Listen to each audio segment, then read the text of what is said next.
जाम रे आजू के शाम होई ओकरे ही नाम रे सुना सन मुर्गा या बियर के करा इंतजाम रे आजू के शाम होई ओकरे ही नाम रे पल भर में पासा मोर पलट गइल रे अरे फेसबुक पे घटना घट गइल रे नया साल में नया माल पट गइल रे पुरनकी से फीलिंग सब हट गइल रे नया साल में नया माल पट गइल रे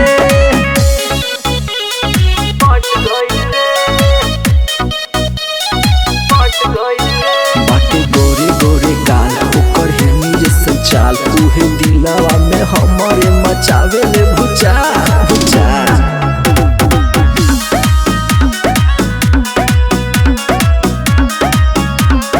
धक धक धड़ के लागल जियरवा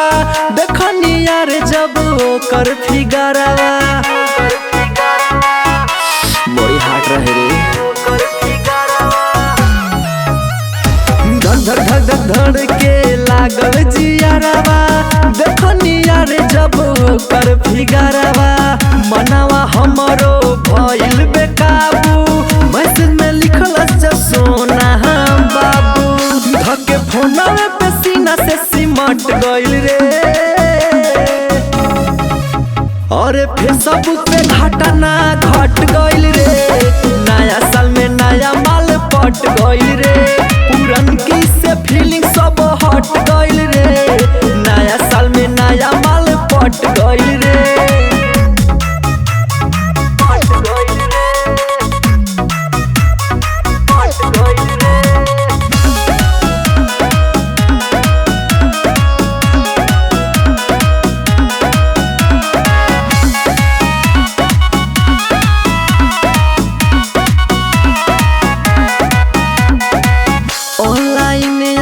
कहे गुड मॉर्निंग याद में तुम्हारे न सोई हूँ डार्लिंग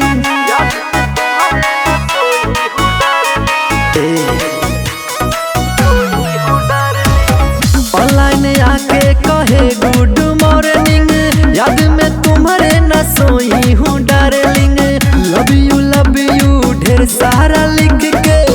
न्यू ईयर के भेजले बा ग्रीटिंग फर्स्ट जनवरी के केक संगे कट गइल रे अरे फेसबुक पे घटना घट गइल रे नया साल में नया माल पट गइल रे पुरनकी से फीलिंग सब हट गइल